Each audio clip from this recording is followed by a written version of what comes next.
Good morning. Very good morning. Course course 3 के unit 5 की चर्चा हम लोगों को कर रहे थे और उस कोर्स 3 के यूनिट 5 में हम लोग विशिष्ट बालक के बारे में अध्ययन कर रहे थे। विशिष्ट बालक क्या है, विशिष्ट बालक के क्या लक्षण हैं, विशिष्ट बालक के कितने प्रकार होते हैं, विशिष्ट बालकों के पढ़ने की क्या व्यवस्था है, विशिष्ट बालक किस किस फॉर्म में पाया जाता है, विशिष्ट बालक सामान्य बालक से किस प्रकार भिन्न होते हैं, इन सब की चर्चा हम लोग कर रहे थे। तो विशिष्ट बालक क्या है, इसकी चर्चा पिछली कक्षाओं में हम लोगों ने की है। आज फिर हम इसको एक बार पुनरावृत्ति करा देते हैं, रिवीजन करा देते हैं। एक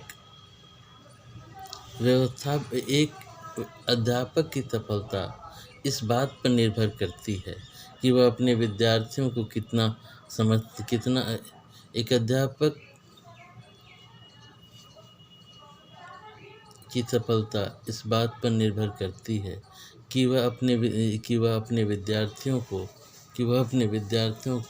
कितना अधिक समझ पाता है और उसको कितना अधिक अच्छे से बच्चे पकड़ सकते हैं तथा उसकी व्यक्तिगत विभिन्नताओं को कितना सम्मान देता है। प्रत्येक बालक दूसरे बालक के समान होते हुए भी उससे भिन्न होता है। प्रत्येक बालक का अपना विशेष व्यक्तित्व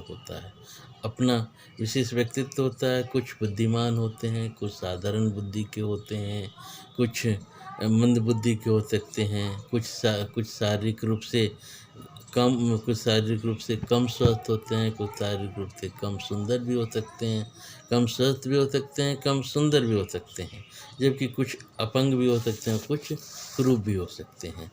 प्रत्येक बालक एक दूसरे से भिन्न होता है और प्रत्येक बालक की आवश्यकताओं की पूर्ति की जा सके, इसकी भी चिंता अध्यापक करते हैं। इसके लिए पारस्परिक विद्यालय कार्यक्रमों को अब इस प्रकार व्यवस्थित किया जा रहा है कि वे विद्यार्थियों के बीच विभिन्नताओं को ध्यान में रखते हुए शिक्षा प्रदान करें। निर्देशन एवं परामर्श, उच्च स्तरीय शिक्षण, अनेक सहायक शिक्षा सेवाओं पर अधिक ध्यान दिया जा रहा है। यद्यपि दिन प्रतिदिन की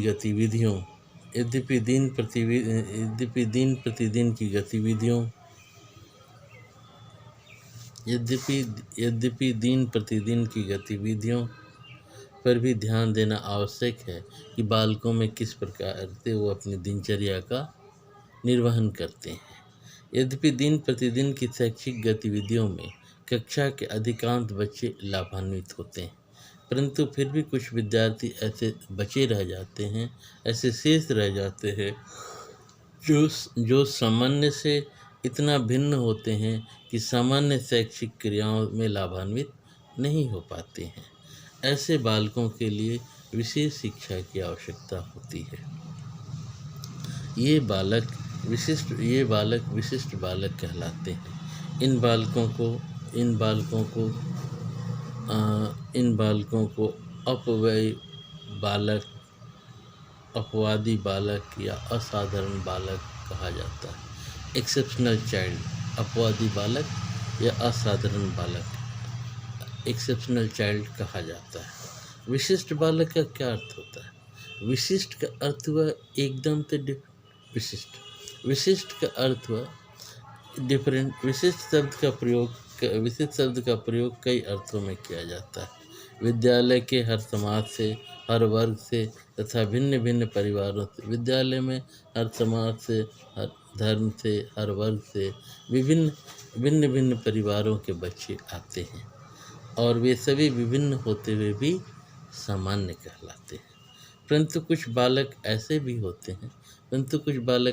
भी होते हैं जो शारीरिक, मानसिक, शैक्षिक तथा सामाजिक गुणों की दृष्टि से अन्य बालकों के भिन्न होते हैं।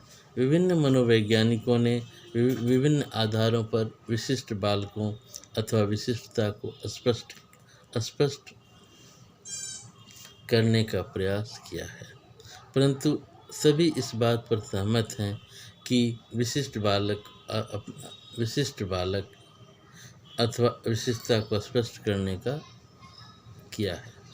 ये विशिष्ट बालक के दो रूप हो सकते हैं। पहला, ये इनकी विशेषता औसत स्तर का कार्य करने से रोकती है, जो एवरेज वर्क है उसको कार्य करने से ये रोकती है। और दूसरा, ये उनकी विशेषता औसत से अधिक कार्य करने की योग्य बनाती है। दोनों स्थितियाँ या तो औसत स्तर से कार्य करने से रोकती हैं अथवा औसत से कार्य करने के योग्य बनाती हैं।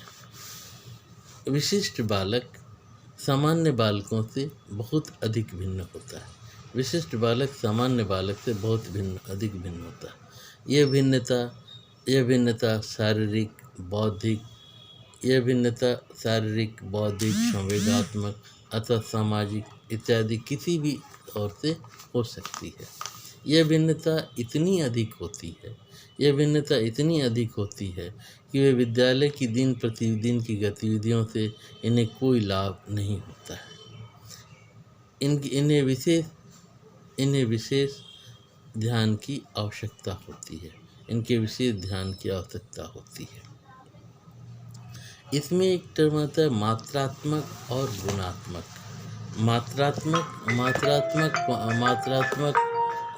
क्वांटिटेटिव। हाँ बोलिए। हाँ तो वीडियो बना रहे हैं तो करते हैं।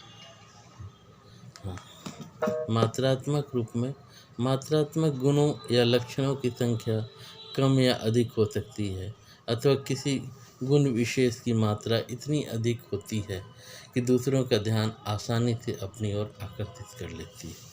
उदाहरण के लिए सामान्य से बहुत अधिक लंबे अथवा सामान्य से बहुत अधिक छोटे व्यक्ति की ओर भी किसी का ध्यान आसानी से चला जाता है। सामान्य से बहुत अधिक लंबा हो तो भी लोग ध्यान चला जाएगा, या सामान्य से बहुत अधिक छोटा हो तो भी उसका ध्यान चला जाएगा। तो पहला ये मात्रात्मक रूप में। दूसरा आते हैं हम लोग गुणात्मक रूप में क्वालिटेटिवली। कक्षा में बालक बहुत अति उच्च बुद्धि लब्धि के होते हैं, जबकि कुछ अन्य बालक सामान्य बुद्धि आदि के तथा कुछ बालक मंद बुद्धि के होते हैं। इसी बुद्धि लब्धि या अन्य बुद्धि के बालक आसानी से अध्यापक तथा सहपाठियों के ध्यान में आ जाता है। ध्यान के केंद्र बन जाते हैं। एक सामान्य बालक सामान्य शिक्षा के द्वारा ही अपने सामान्य गुणों का विकास करता है, परंतु एक विशिष्ट बालक को अपने अंदर छिपे गुणों एवं संभावनाओं का पता लगाने के लिए विशेष कक्षा एवं विशेष सेवाओं की आवश्यकता पड़ती है। जैसे एक बालक नेत्रहीन हो सकता है, परंतु एक बालक अंधा हो सकता है, ब्लाइंड हो सकता है। इसका अर्थ यह नहीं है कि उसमें कोई गुण नहीं है, उसमें कोई न कोई गुण अवश्य होता है। वह अच्छा गायक हो सकता है, अच्छा संगीतकार हो सकता है, अच्छा अध्यापक हो सकता है, कुछ न कुछ गुण उसमें अवश्य होता है। अच्छा लेखक भी हो सकता है, परंतु इसके लिए उसको क्या करना होगा? विशेष प्रयास और विशेष प्रशिक्षण की आवश्यकता होगी। विशेष प्रशिक्षण एवं विशेष प्रयास की आवश्यकता होगी। विशिष्ट बालक की परिभाषा में एक विशिष्ट बालक वह है जो शारीरिक, बौद्धिक, संवेगात्मक अथवा सामाजिक रूप से सामान्य बुद्धि एवं विकास से इतना स्पष्ट रूप से विचलित होता है कि नियमित कक्षा कार्यक्रमों से लाभान्वित हो सकता है, तथा जिसे विद्यालय में विशिष्ट देखरेख की आवश्यकता होती है। एक विशिष्ट बालक वह है जो शारीरिक, बौद्धिक, संवेगात्मक अथवा सामाजिक रूप से सामान्य बुद्धि एवं विकास से इतना स्पष्ट रूप से विचलित होता है कि नियमित कक्षा कार्य में लाभान्वित हो सकता है तथा विद्यालय में विशिष्ट देखरेख की आवश्यकता होती है। An exceptional child is who divides physically, intellectually, emotionally, and socially so markedly from normal growth and development that he cannot be benefited from a regular classroom program and need special treatment in such school। Professor crow और crow के अनुसार विशिष्ट शब्द किसी विशेष लक्षण अथवा किसी ऐसे व्यक्ति के लिए प्रयोग किया जाता है। विशिष्ट शब्द किसी विशेष लक्षण अथवा किसी ऐसे व्यक्ति के लिए प्रयोग किया जाता है जो विशेष लक्षणों से जुड़ा हो, जिसके कारण व्यक्ति अपने साथियों का विशेष ध्यान अपनी ओर आकर्षित करता हो, वो विशिष्टता में आ जाते हैं। विशिष्ट एक्सेप्शनल अपवाद जिसे कहेंगे, एक्सेप्शनल अपवाद स्वरूप। तो विशिष्ट, the term exceptional is applied to trait or to a person possessing the trait because of it the individual receives special attention from his fellow। The term exceptional is applied to trait or to a person possessing the trait because of it the individual receives special attention from his fellow। Professor quartz के अनुसार जब हम किसी को विशिष्ट कहकर वर्णित करते हैं तो हम व्यक्ति को औसत या सामान्य लोगों जिन्हें हम एक या अधिक लक्षणों के संबंध में जानते हैं से अलग रखते हैं। When we describe someone as exceptional, we said that the person apart from the average or normal people we know with respect to one or more characteristics। Okay?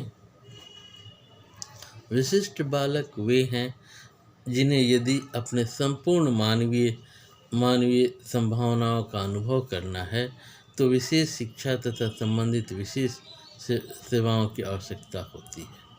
Exceptional children are those who require education and related services if they are to realize their full human potential। Professor Kirk के अनुसार विशिष्ट बालक वह है जो सामान्य या औसत बालक से मानसिक, शारीरिक और सामाजिक विशेषताओं में इतना अधिक भिन्न होता है कि उसे अपनी अधिकतम क्षमता के विकास हेतु विद्यालय क्रियाकलापों में संशोधन या विशिष्ट शैक्षिक सेवाओं अथवा पूरक अनुदेशन की आवश्यकता होती है। An exceptional child is who divides from the normal or average child in mental, physical and social characteristics to such an extent। अब आता है विशिष्ट बालकों की पहचान कैसे हो, विशिष्ट बालकों की पहचान कैसे की जाए। तो विशिष्ट बालकों की पहचान, विशिष्ट बालकों को भी मानसिक रूप से, विशिष्ट बालकों में भी कई मानसिक विकार पाए जाते हैं। बहुत तरह के फॉर्म होते हैं, बहुत तरह के रूप होते हैं जिनमें कुछ विचार होते हैं और उसमें एक होता है डिसलेक्सिया। पहला अगर हम चर्चा करते हैं तो डिसलेक्सिया पढ़ने में, लिखने में, बोलने में एक कन्फ्यूज़न होता है। पढ़ने में, लिखने में, बोलने में ये तो कन्फ्यूज़न होता है। अधिकांश लोगों को लगता है कि डिसलेक्सिया शब्द या वाक्य को पीछे की ओर देख एक व्यक्ति का कारण बनता है या कि यह करने के लिए एक पत्र के साथ को भ्रमित करने के लिए एक व्यक्ति का कारण बनता है। यह सिर्फ डिसलेक्सिया के एक फर्म से बना है। डिसलेक्सिया की विकासात्मक पढ़ने विकार के रूप में जाना जाता है।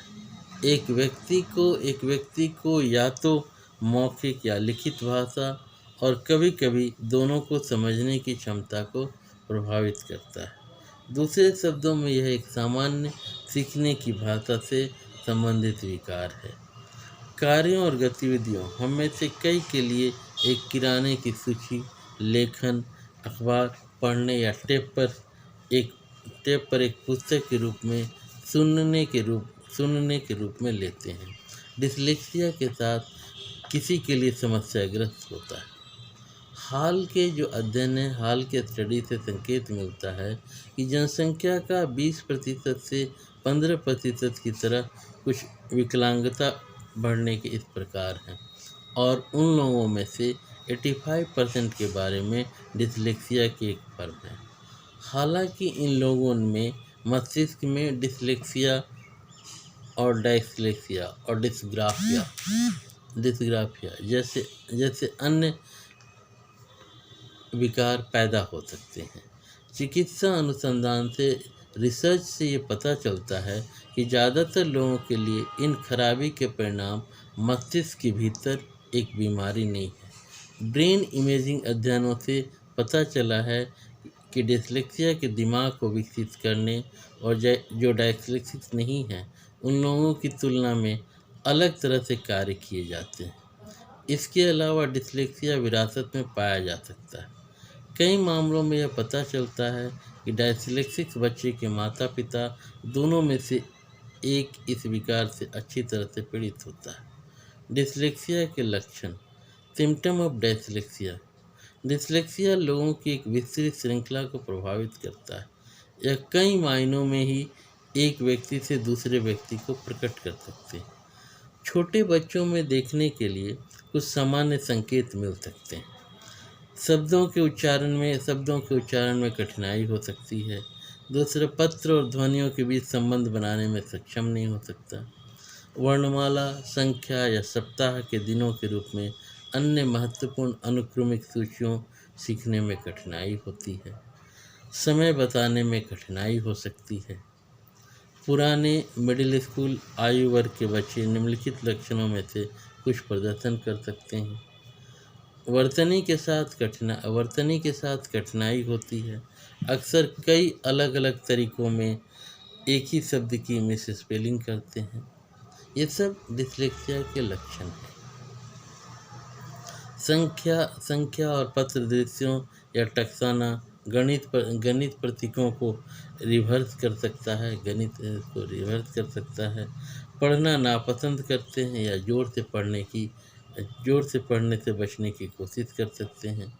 लेखन में कठिनाई हो सकती है। याद रखने में कठिनाई हो सकती है। और यह डिसलेक्सिया हाई स्कूल के बच्चों में मिडिल स्कूल के बच्चों से भिन्न पाया जाता है। जबकि छोटे बच्चों में शब्दों के उच्चारण में कठिनाई होती है। पत्र और ध्वनियों के बीच संबंध बनाने में सक्षम नहीं हो सकते। वर्णमाला, संख्या या सप्ताह के दिनों के रूप में सही दिन बोलने में भी कठिनाई होती है।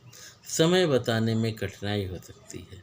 पुराने मिडिल स्कूल आयु वर्ग के बच्चे निम्नलिखित लक्षणों में से कुछ प्रदर्शन कर सकते हैं। वर्तनी के साथ कठिनाई होती है। अक्सर कई अलग अलग तरीकों में एक ही शब्द के मिस स्पेलिंग होती है। संख्या और पत्र दृश्यों या टकसाना गणित प्रतीकों को रिसर्च कर सकता है। पढ़ना नापसंद करते हैं या जोर से पढ़ने से बचने की कोशिश करते हैं। जोर से बच्चे पढ़ना, इस उम्र के बच्चे नहीं चाहते हैं कि वो बोलकर पढ़ें, जोर से पढ़ने के बचने की कोशिश करते हैं। लिखने में कठिनाई हो सकती है। याद रखने में भी कठिनाई हो सकती है। यह असामान्य डिसलेक्सिया हाई स्कूल या कॉलेज के छात्रों में या यहाँ तक कि वयस्कों में भी निदान करने के योग्य नहीं है। इसलिए इसका इलाज संभव नहीं हो पाता है। इसके कुछ लक्षण इस प्रकार के होते हैं। पहला कि समय प्रबंधन के साथ कठिनाई हो सकती है, टाइम मैनेजमेंट में इनमें कठिनाई हो सकती है। दूसरा, मौखिक भाषा कौशल लेखन पर अधिक से अधिक भरोसा कर सकते हैं। मौखिक भाषा कौशल लेखन आदि पर अधिक से अधिक भरोसा कर सकते हैं। अमूर्त अवधारणाओं, वैसी अमूर्त या अप्रत्यक्ष जिसे हम नहीं देख सकते हैं, अमूर्त अवधारणाओं को अमूर्त अवधारणाओं को समझने में सक्षम नहीं हो सकता। कठिनाई परीक्षणों पर या साक्षात्कार में ओपन एंडेड सवालों का जवाब दे सकते हैं। योजना और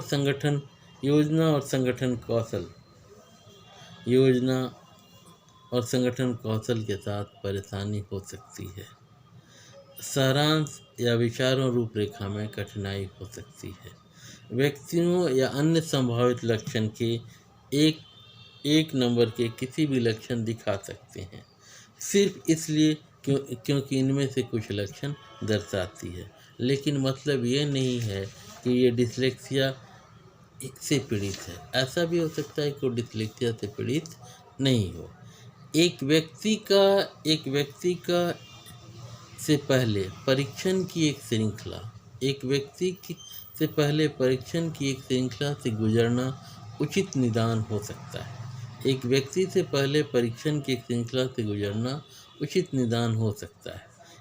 योग्य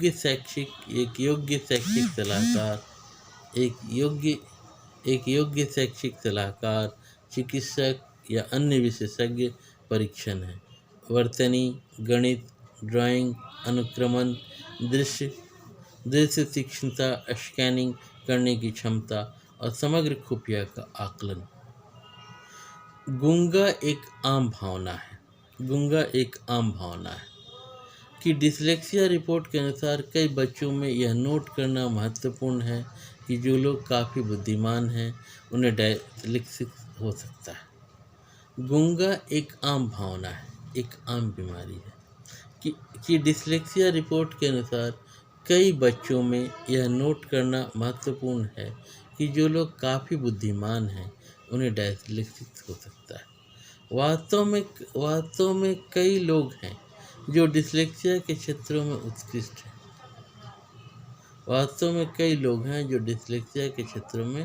उत्कृष्ट हैं। उन्हें अच्छी भाषा कौशल की आवश्यकता नहीं है। विज्ञान, मनोरंजन, खेल और राजनीति में जो डिसलेक्सिया कर रहे हैं वे इन क्षेत्रों में उल्लेखनीय लोगों में से एक नंबर पर रहे हैं।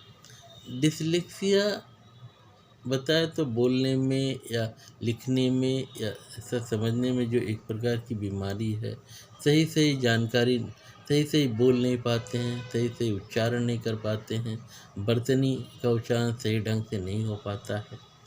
डिसलेक्सिया जैसे विकारों को सीखना जीवन भर का विकार माना जा सकता है, जिसका अर्थ है कि उससे दूर जाना कभी नहीं है। डिसलेक्सिया जैसे विकारों को सीखना जीवन भर का विकार माना जाता है, जिसका अर्थ है कि उनसे दूर जाना कभी नहीं। इसका इलाज बहुसंबंधी शिक्षण के दृष्टिकोण पर निर्भर करता है। अध्ययनों से पता चलता है कि डिसलेक्सिक के लिए सीखने की प्रक्रिया श्रवण, दृश्य और स्पर्श इंद्रियों के द्वारा सीखने के अनुभव में जोड़ा जा सकता है। यह दृष्टिकोण अन्य गिरोह के उन लोगों के साथ इसका निर्णय 50 से अधिक वर्षों के लिए किया गया है। इसके द्वारा जल्दी पता लगाने और हस्तक्षेप पसंद किया जाता है, जबकि युवा डिसलेक्सिक की व्यस्तता पर पहुंच द्वारा उनकी विकलांगता की क्षतिपूर्ति के लिए सीख सकते हैं। हालांकि इसका मतलब यह नहीं है कि पुराने डिसलेक्सिक प्रशिक्षण के अन्य रूपों से लाभ नहीं हो सकता है। कोई फर्क नहीं पड़ता है कि उम्र क्या है। अगर आपको लगता है कि आप एक सीखने के विकार हो सकते हैं और यह अपने स्कूल या काम के प्रदर्शन में इम्पेंडिंग है, तो यह एक अच्छा विचार करने के लिए परीक्षण किया जा सकता है ना। डिसलेक्सिया जैसे विकारों को सीखना जीवन भर का विकार माना जाता है, जीवन भर का विकार माना जाता है। इसका अर्थ है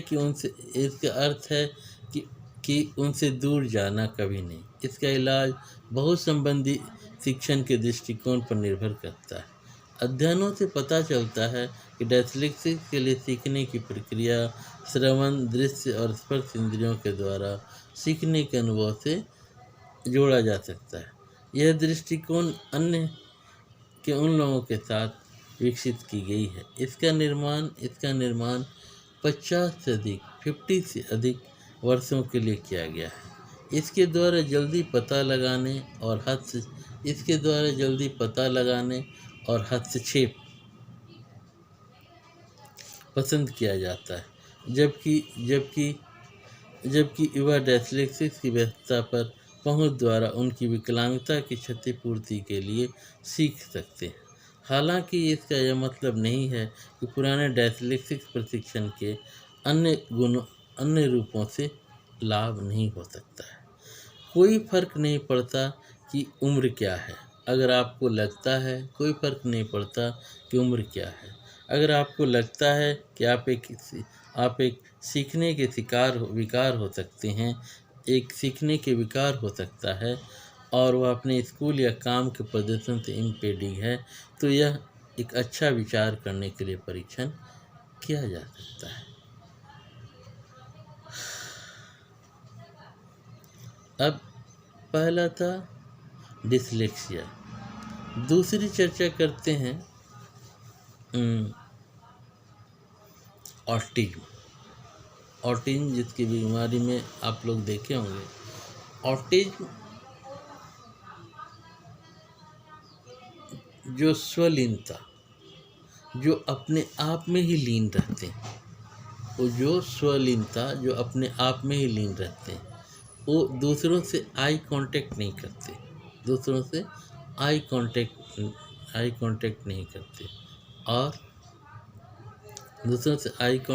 करते, और साथ ही एक आदमी माता पिता के इर्द गिर्द ही उत्तरलीन रहते हैं, आँख छुपाते हैं, अपने में ही लीन रहते हैं। तो ये स्वलीनता आजकल लड़के और लड़कियों दोनों में ही पाई जाती है और दोनों में ही अलग अलग भिन्नता होती है। परस्पर ऑटिज्म स्वलीनता परस्पर सामाजिक अन्योन्य क्रियाओं एवं संचार के प्रारूपों में गुणात्मक असामान्यता तथा सामाजिक शक्तियों एवं क्रियाओं का पुनरावृत्ति इस वर्ग की विशिष्टता है। सभी स्थितियों एवं अवस्थितियों में ये विशेषताएं व्यक्ति की कार्य प्रणाली में व्याप्त रहती हैं। यद्यपि इसकी मात्रा में अंतर हो सकता है, लगभग सभी पीड़ितों में विकास की ये असामान्यताएं शैशवावस्था में ही मौजूद रहती हैं। कुछ अपवादों को छोड़कर यह विकार प्रथम 5 वर्षों के अंदर ही प्रदर्शित हो जाता है। यह आवश्यक नहीं है पर बहुधा ऐसा होता है कि कुछ मात्रा में सामान्य संज्ञानात्मक कमियां भी विद्यमान हो, पर इस विकार की व्याख्या व्यवहार के परिप्रेक्ष्य में ही की जाती है। मानसिक आयु के अनुसार अपेक्षित व्यवहार की तुलना में व्यवहार की विसंगतियां इस वर्ग की विशेषता है। इस वृहत वर्ग में कौन कौन से उपवर्ग सम्मिलित हैं, इस बात पर भी सहमति नहीं है। अगर एक चर्चा करें हम लोग बाल्यावस्था स्वलीनता की, चाइल्डहुड ऑटिज्म, सबसे पहले इस विकार की पहचान 1980 में एक विशिष्ट बाल्यावस्था विकार के रूप में हुई थी। स्वलीन विकार 12 या इस विकार के लक्षणों में विरूपण, विचलन या ध्यान, प्रत्यक्षीकरण, वास्तविकता बोध में विलंब या सामाजिक भाषा एवं गतिपरक व्यवहार में कमी प्रमुख लक्षण है। 12 या 15 वर्ष, 12 या 15 वर्ष के प्रति 10,000 बच्चों में 4 या 5 बच्चों में यह विकार पाया जाता है। ऐसी माताओं के बच्चों में जिनमें गर्भावस्था के दौरान रूबेला संक्रमण रूबेला इन्फेक्शन के कारण मानसिक रूप से बंधित बच्चे का जन्म हुआ हो, इस विकार के होने की संभावना अधिक होती है। 12 या 15 वर्ष के प्रति 10,000 बच्चों में 4 या 5 बच्चों में यह विकार पाया जाता है। ऐसी माताओं के बच्चों में जिनमें गर्भावस्था के दौरान रूबेला संक्रमण रूबेला इन्फेक्शन के कारण मानसिक रूप से मंदित बच्चे का जन्म हुआ हो, इस विकार के होने की संभावना अधिक होती है। अधिकांश पीड़ितों में इस विकार का प्रारंभ 3 वर्ष की आयु तक हो जाता है, परंतु माता पिता का आभास इसका कब होगा यह इस बात पर निर्भर है कि उन्हें इस विकार की कितनी जानकारी है। उन्हें इस बात पर निर्भर करेगा कि उन्हें इस बात की कितनी जानकारी है तथा विकार की गंभीरता कितनी है। यह विकार बालिकाओं की तुलना में बालकों में 3 से 5 गुना अधिक होता है। बालिकाओं में विकार की गंभीरता अधिक होती है या उनके परिवारों में संज्ञानात्मक कमी की संभावनाएं अधिक होती है। आर्थिक, इकोनॉमिकल, सामाजिक, सोशल स्तर का विकार होने न होने से कोई स्पष्ट संबंध होना प्रमाणित नहीं है। 12 या 15 वर्ष के प्रति 10,000 बच्चों में से 4 या 5 बच्चों में यह विकार पाया जाता है। ऐसी माताओं के बच्चों में जिनमें गर्भावस्था के दौरान रूबेला संक्रमण रूबेला इन्फेक्शन के कारण मानसिक रूप से मंदित बच्चे का जन्म हुआ हो, इस प्रकार के विकार होने की संभावना बहुत अधिक होती है। अधिकांश पीड़ितों में इस विकार का प्रारंभ 3 वर्ष की आयु तक हो जाता है, परंतु माता पिता को इसका आभास कब होगा यह इस बात पर निर्भर है कि उन्हें इस विकार की कितनी जानकारी है तथा विकार की गंभीरता कितनी है। यह विकार बालिकाओं की तुलना में बालकों में 3 से 5 गुना अधिक है। बालिकाओं में विकार की गंभीरता अधिक होती है तथा उनके परिवारजनों में संज्ञानात्मक कमी की संभावनाएं अधिक होती हैं। आर्थिक सामाजिक स्तर का विकार के होने न होने से कोई स्पष्ट संबंध होना प्रमाणित नहीं होता है।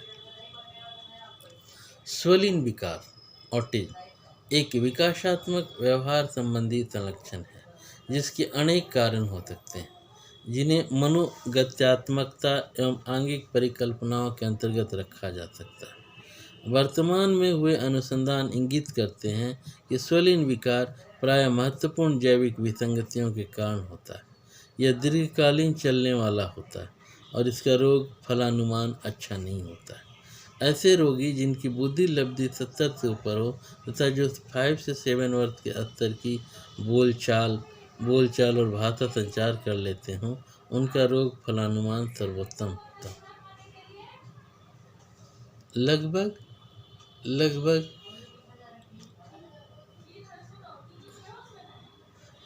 2/3 पीड़ित कालांतर में संबंधियों या संस्थाओं पर पूरी तरह या आंशिक रूप से निर्भर हो जाते हैं। 1 या 2% रोगी सामान्य स्तर का जीवन व्यतीत करने में समर्थ हो जाते हैं एवं लगभग 20% रोगी सामान्य स्तर के आसपास स्तर तक ही पहुंच पाते हैं। स्वलीन विकार से पीड़ित कुछ बच्चे लगभग 4 से 32% तक आगे चलकर अपरमार से भी पीड़ित हो जाते हैं, जो इनके रोग फलानुमान की ओर भी खराब करता है। स्वलीन विकार से पीड़ित बच्चों में चिकित्सा का ध्येय व्यवहारात्मक लक्षणों को कम करना तथा विकासात्मक विलंबों के विकास में सहायता करता है। पीड़ितों में समझ उत्पन्न करने के ध्येय से दी जाने वाली मनोचिकित्सा प्रभावी होती है। शैक्षिक एवं व्यवहार सुधारने वाली विधियां ही इसके उपचार में सर्वाधिक सहायक होती हैं। माता पिता को मार्ग निर्देशन देना भी लाभकारी होता है। इस विकार में हमेशा ही परस्पर सामाजिक अन्योन्य क्रिया में गुणात्मक कमी रहती है। यह गुणात्मक कमी विभिन्न प्रकार से प्रदर्शित हो सकती है। जैसे पहला, सामाजिक भावात्मक संकेत चिन्हों को अनुपयुक्त गलत देना, अनुपयुक्त महत्व देना। सामाजिक भावात्मक संकेत चिन्हों को अनुपयुक्त महत्व देना। अन्य लोगों के भावात्मक प्रदर्शनों के प्रति प्रतिक्रियाशील न होना। या सामाजिक परिप्रेक्ष्य में व्यवहार में फेरबदल न कर पाना।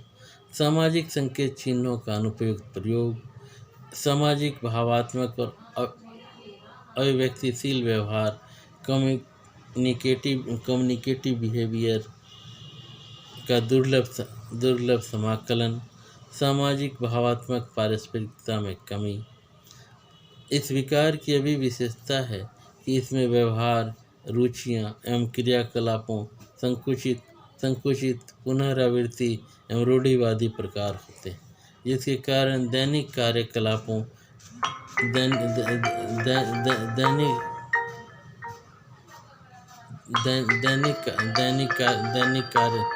दैनिक कार्यकलापों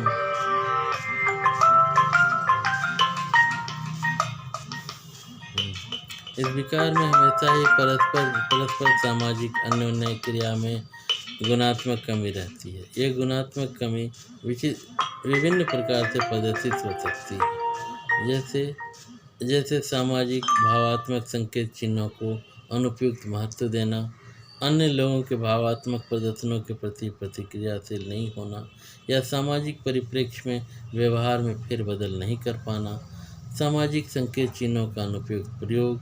सामाजिक भावात्मक और अभिव्यक्तिशील व्यवहार, कम्युनिकेटिव बिहेवियर का दुर्लभ समाकलन। सामाजिक भावात्मक पारस्परिकता में कमी। इस विकार की यह भी विशिष्टता है कि इसमें व्यवहार, रुचियां एवं क्रियाकलापों संकुचित पुनरावृत्ति एवं रूढ़िवादी प्रकार होते हैं, जिसके कारण दैनिक कार्यकलापों एवं कार्य निष्पादन में अनियमितता और नियमता की छाप प्रतीत होती है। विशेषकर पूर्व बाल्यावस्था में किसी असाधारण वस्तु से विशिष्ट लगाव हो सकता है। बच्चे किसी कार्य निष्पादन में रूढ़िबद्धता की जिद कर सकते हैं रूढ़िबद्धता की जिद कर सकते हैं।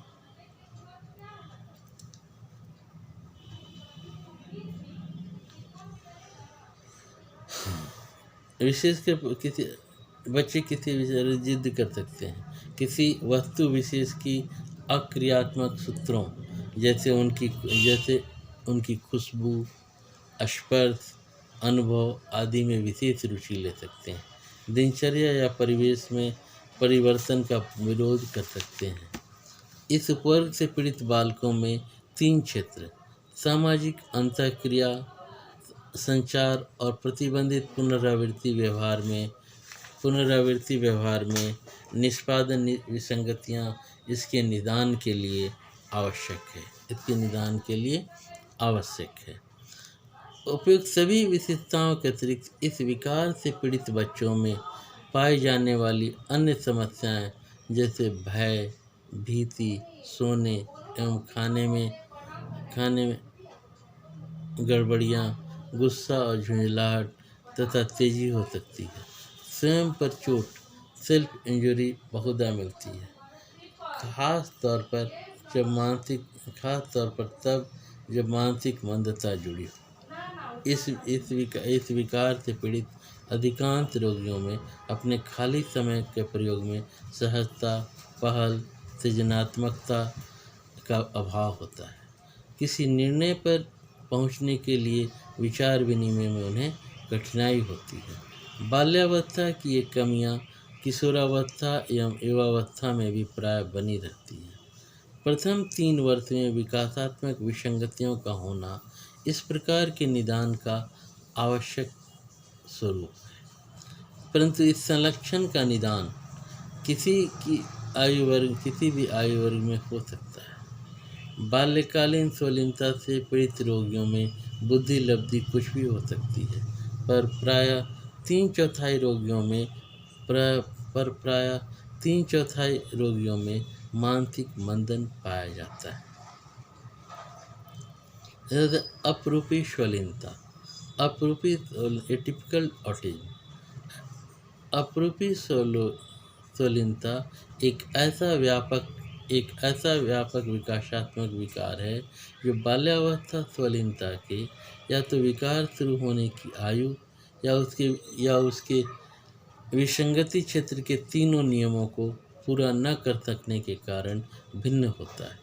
अतः विकासात्मक कमी 3 वर्ष की आयु के पश्चात प्रदर्शित होता है तथा बाल्यावस्था स्वलीनता के 3 नैदानिक क्रियाएं हैं: सामाजिक अंतःक्रिया में विसंगति, संचार में विसंगति तथा प्रतिबंधित पुनरावृत्ति व्यवहार में एक या दो में अपर्याप्त विसंगति रहती है। यद्यपि अन्य क्षेत्रों में विसंगतियां एवं विषमताएं हो सकती हैं। अप्रूपी स्वलीनता प्राय उन व्यक्तियों में ही होती है जिन्हें गहन मानसिक मंदन होता है, जिसके कारण उनके कार्य निष्पादन का स्तर अत्यधिक निम्न होता है तथा वे उस प्रकार का विशिष्ट विसामान्य व्यवहार प्रदर्शित नहीं कर पाते जैसे स्वलीनता के निदान के लिए आवश्यक है। वास्तव में अपरूपी स्वलीनता से भिन्न एक अलग उपवर्ग ही है।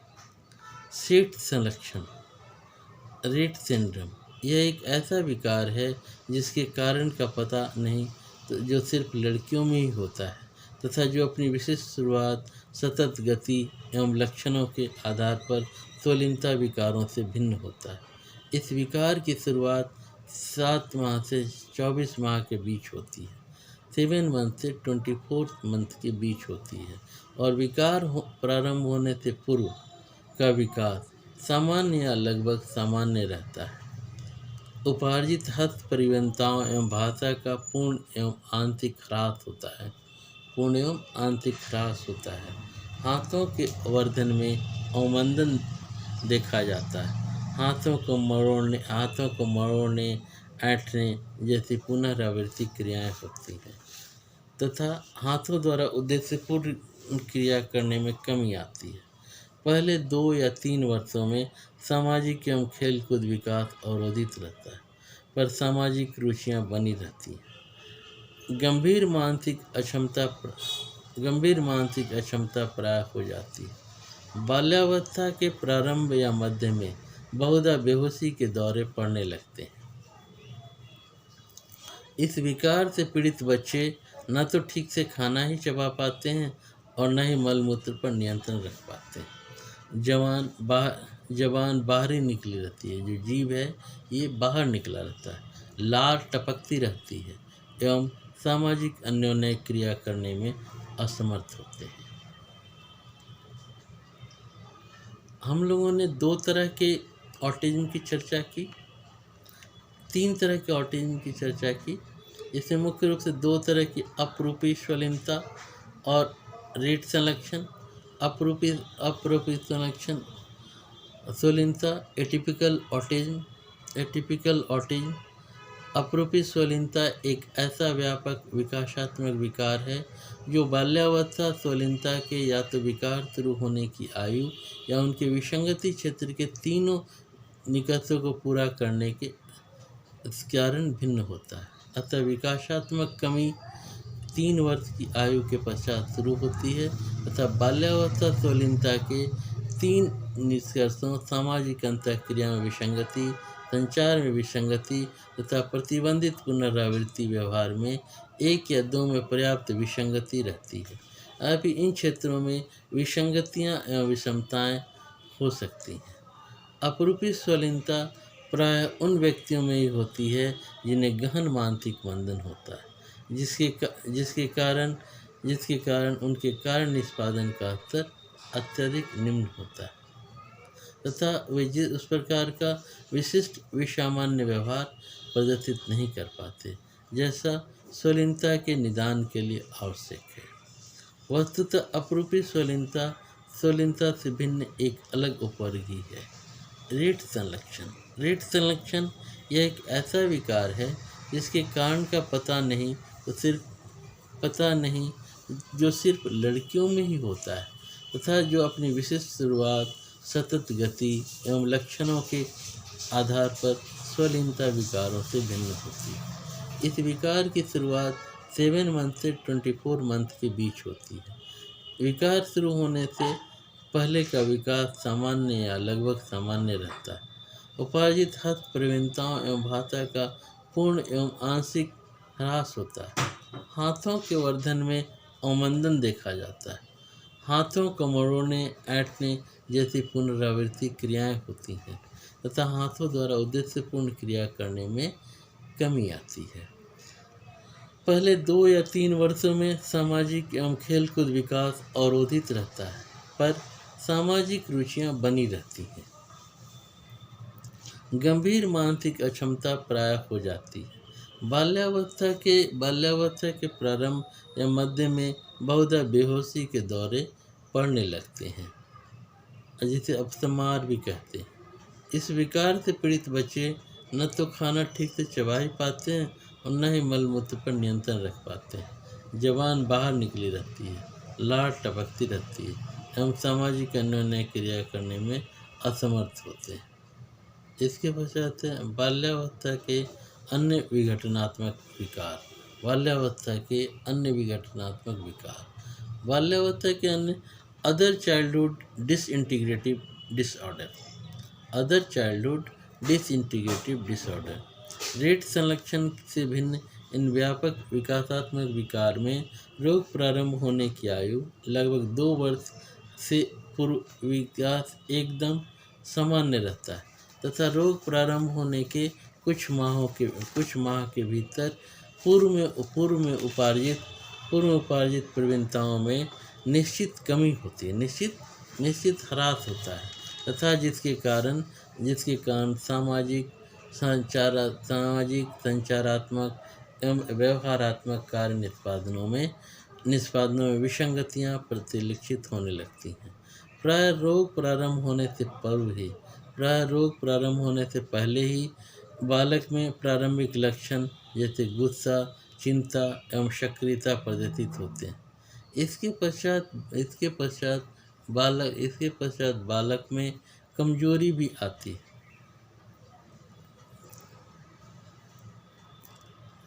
रोग प्रारंभ होने से पहले ही बालक में प्रारंभिक लक्षण जो होते हैं जैसे गुस्सा होना, चिड़चिड़ापन होना, चिंता होना या सक्रियता होना, ये प्रदर्शित होने लगता है। इसके पश्चात बालक में कमजोरी एवं उसके बाद बोलने और वाणी में हानि और व्यवहारात्मक विघटन होता है। कुछ पीड़ितों में उपार्जित प्रवीणताओं में कुछ सतत हानि कुछ माहों तक होती है। इस सतत हानि के पश्चात एक ठहराव का समय आ जाता है जिसके बाद थोड़ा सुधार भी होता है। आप लोगों ने सिग्मॉइड कर्व देखा होगा। सिग्मॉइड कर्व में शुरू में धीमी गति से वृद्धि होती है, फिर तेज गति से वृद्धि होती है। तेज गति से वृद्धि होने के पश्चात उसमें स्थिरता आ जाती है और लेकिन उसके बाद धीरे धीरे उसमें गिरावट होने लगती है ना। तो इसी तरह इस सतत हानि के पश्चात एक ठहराव का समय आ जाता है और ठहराव के समय के पश्चात जिसके बाद थोड़ा थोड़ा सुधार भी होना प्रारंभ होने लगता है। इसका रोग फलानुमान प्राय खराब होता है और अधिकांश पीड़ित अंततोगत्वा गंभीर मानसिक मंदन के रोगी ही हो जाते हैं। इसका निदान व्यवहारात्मक विशेषताओं पर ही किया जाता है। इसमें लगभग 2 वर्ष की आयु तक का सामान्य विकास होने के पश्चात पूर्व में उपार्जित प्रवीणताओं में होने वाली निश्चित ह्रास के साथ निश्चित कमी के साथ साथ सामाजिक कार्य निष्पादन में आने वाली गुणात्मक विसंगतियाँ इस उपवर्ग के निदान का आधार है। व्यवहार के प्राय सभी आयामों, सामाजिक प्रवीणता, खेलकूद का स्तर आदि में पतन इस प्रकार में प्राय मिलता है। स्वलीन बालक की भांति इस विकार से पीड़ित बालकों में सामाजिक अन्योन्य क्रिया एवं संचार प्रभावित होता है। इस चीज़ के परिवेश एवं वातावरण में उसकी अरुचि और विरक्ति आ जाती है। यह विकार युवावस्था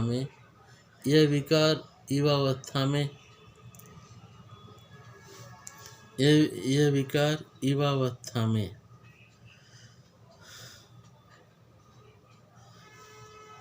जाकर धीरे धीरे युवावस्था में और प्रकट होने लगता है, परंतु इसमें भिन्नता होती है। इस विकार में आंगिक कारण नहीं होता है। प्रवीणताओं में ह्रास होने के पश्चात उसमें सुधार होने की संभावना भी रहती है। सुधार हो सकने की संभावना भी इसमें रहती है। सामाजिक अन्योन्य क्रिया एवं संचार में गिरावट, बौद्धिक गिरावट होने के कारण गुणात्मक विचलन जैसे स्वलीन विचारों के कारण होती है। इसके पश्चात मानसिक मंदन और रूढ़िबद्ध संगठन से संबंध अति सक्रियता विकार। यह विकार सुस्पष्ट रूप से व्याख्या नहीं की गई है, परंतु इस उपवर्ग को इसमें सम्मिलित किया गया है कि कुछ बातें ऐसी भी मिलती हैं, कुछ बच्चे ऐसे भी मिलते हैं जिनकी बुद्धि लब्धि 50 से कम होती है और वे अति क्रियाशीलता और ध्यान की सार्थक समस्या खड़ी करने के साथ साथ रूढ़िवादी व्यवहार प्रदर्शित करते हैं। ऐसे बच्चों को वर्गीकृत करने के लिए कोई स्पष्ट नैदानिक उपवर्ग उपलब्ध नहीं है। इन बालकों को दवाओं से भी, औषधियों से भी कोई लाभ नहीं होता है। यह अति क्रियाशीलता किशोरावस्था में क्रियाशीलता में कमी में बदल जाती है। सामान्य बुद्धि वाले अन्य अति क्रियाशील बच्चों में ऐसा नहीं होता। इस विकार से पीड़ित बच्चों के सामान्य विकास या विशिष्ट विकास में भी प्राय गड़बड़ी पाई जाती है। इस विकार के निश्चित निदान के लिए आवश्यक है, पहला, विकासात्मक रूप से अनुपयुक्त तीव्र अतिक्रियाशीलता की जाए। डेवलपिंग रूप में फॉर्म में अनुपयुक्त तीव्र गति अनुक्रियाशीलता की जाए। दूसरा, गतिपरक रूढ़िबद्धताएं हो। और तीसरा गंभीर मानसिक मंदन हो।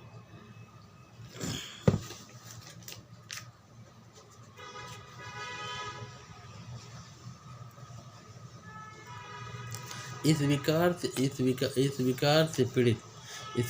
से पीड़ित कुछ बच्चों में सौम्य प्रकार का स्वलीनता का विकार हो सकता है। इस विकार से पीड़ित कुछ बच्चों में सौम्य प्रकार का स्वलीनता विकार हो सकता है। इस बात की प्रबल संभावना रहती है कि विकार किशोरावस्था या युवावस्था तक बना रहे। इस विकार से पीड़ित व्यक्तियों पर वातावरण का अधिक प्रभाव नहीं पड़ता है। इस विकार से पीड़ित बच्चों पर वातावरण का अधिक प्रभाव नहीं पड़ता है। युवावस्था के प्रारंभ में मनोविक्षिप्तता के आक्षेप साइकेटिक एपिसोड्स पढ़ सकते हैं। इस विकार के निदान में भाषा एवं संज्ञानात्मक विकास में सार्थक विलंब का न होना तथा स्वाधीनता की भांति पारस्परिक सामाजिक अन्योन्य क्रिया में गुणात्मक विसंगतियों तथा प्रतिबंधित रूढ़िवादी आवृत्ति रुचियों एवं क्रियाओं का सीमित दायरा होना अति आवश्यक है। स्वलीन विकार की भांति इसमें संचार संबंधी समस्याएं भी जुड़ी हो या ना जुड़ी हो, पर यदि सार्थक भाषा मंदन है तो इस विकार का निदान नहीं हो सकता है। तो आज हम लोगों ने चर्चा की विशिष्ट बालक क्या है, विशिष्ट बालक सामान्य बालक से किस प्रकार भिन्न है। विशिष्ट बालक के लक्षणों में दो लक्षणों की चर्चा की। पहला लक्षण डिसलेक्सिया, जिसमें बोलने में, लिखने में या सही सही मात्रा उच्चारण करने में, समझ पाने में दिक्कत होती है। और दूसरा हम लोगों ने चर्चा की ऑटिज्म की। ऑटिज्म की चर्चा की। अगले क्लास में हम लोग चर्चा करेंगे ध्यानधारित सक्रियता या अति गतिज विकार, अटेंशन डेफिसिट और हाइपर एक्टिविटी डिसऑर्डर। इसके बारे में हम लोग अगली क्लास में चर्चा करेंगे। तब तक के लिए धन्यवाद। Have a nice day.